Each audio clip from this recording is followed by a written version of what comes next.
জয় যিশু। প্রথম পাঠ প্রজ্ঞা পুস্তক হতে আজকের বাণী পাঠ 2 অধ্যায় 1 পদ 12 থেকে 22 পদ। ধার্মিকের বিরুদ্ধে দুর্জনদের ষড়যন্ত্র। অধর্মী মানুষ যারা, তারা তো অসার যুক্তি সাজিয়ে মনে মনে বলে, আমাদের জীবনটা কত ক্ষণস্থায়ী, কত দুঃখময়। হায়, মানুষের শেষ হলে আর কিছু করারই থাকে না। কেউ যে অধোলোক থেকে ফিরে এসেছে এমন কথা তো আমরা শুনিনি কখনো।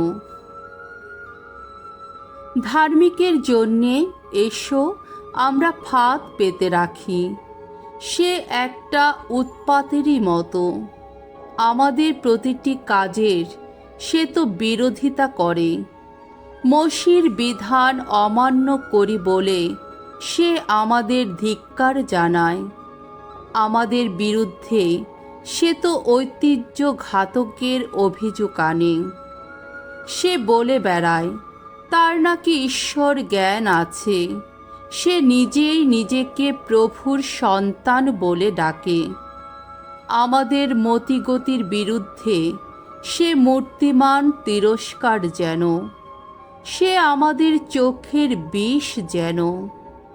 তার জীবন যাপন তো অন্য মানুষের মতো নয়, বড় অদ্ভুত তার আচরণ। তার কাছে আমরা যেন জাল কোনো কিছু। সে আমাদের সংস্পর্শ এড়িয়েই চলে, যেন বা তা কলুষিত কিছু। সকলকে সে বলে ধার্মিকের শেষ পরিণাম নাকি বড়ই সুখের। আবার গর্ব করে বলে স্বয়ং ঈশ্বরই তার পিতা। তাই এসো ওর কথা সত্য কিনা দেখে নেওয়া যাক।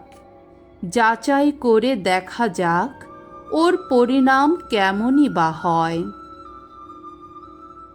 কেননা ওই ধার্মিক সত্যি যদি ঈশ্বরের পুত্রই হয়, তাহলে ঈশ্বর নিশ্চয়ই ওর সহায় হবেন, ওকে শত্রুর কবল থেকে উদ্ধারও করবেন।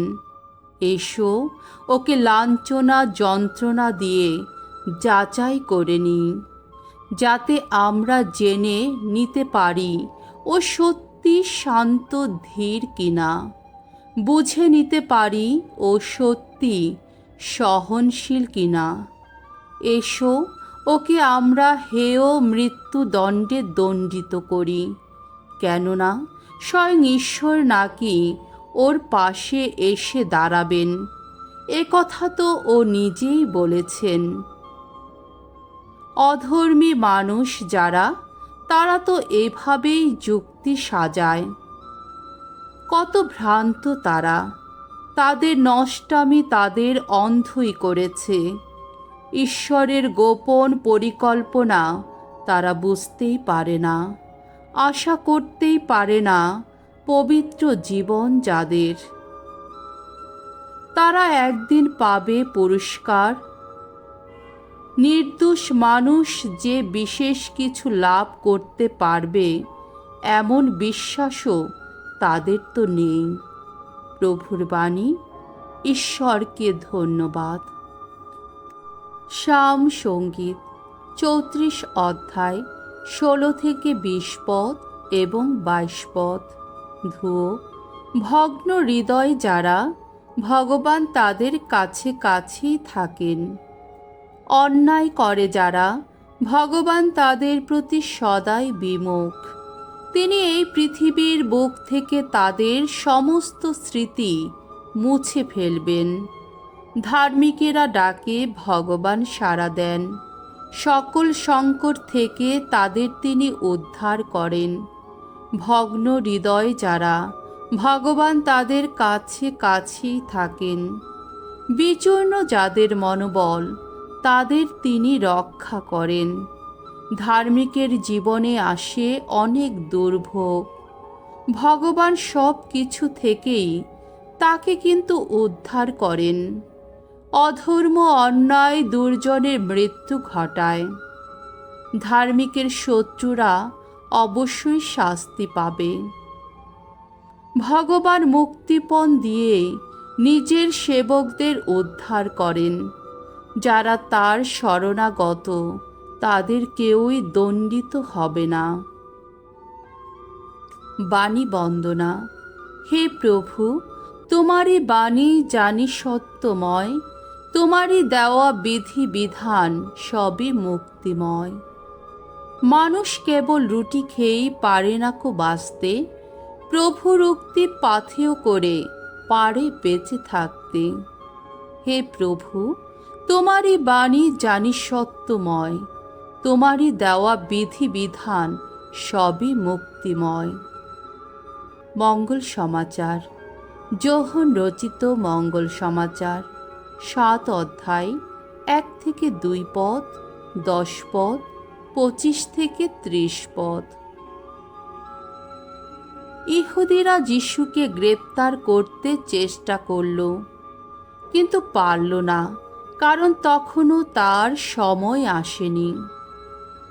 এক সময়ে যিশু গালিলিয়া প্রদেশের মধ্যেই নানা স্থানে ঘোরাফেরা করতে লাগলেন।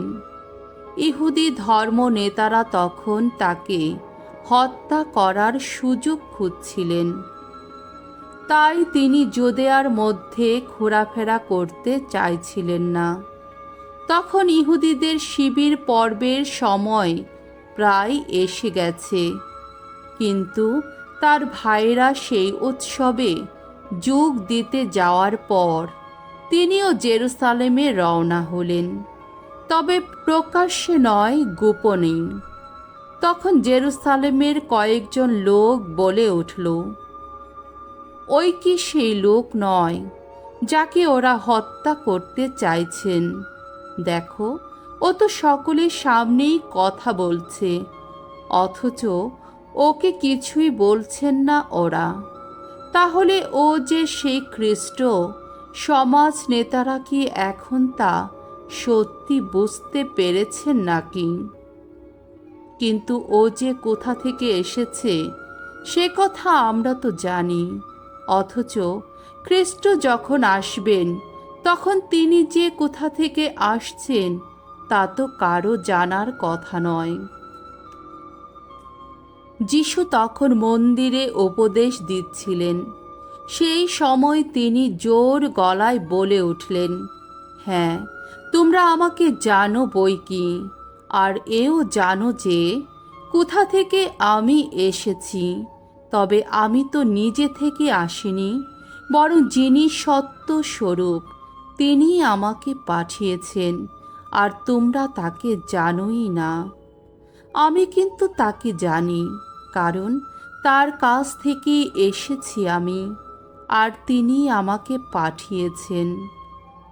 তখন সে কয়েকজন লোক যিশুকে ধরবার জন্যে এগিয়ে এলো, কিন্তু কেউই তার গায়ে হাত দিতে পারল না। তার সেই সময়টি যে তখনও আসেনি। প্রভুর মঙ্গলময় বাণী। খ্রিস্ট প্রভু, তোমার প্রশংসা হোক।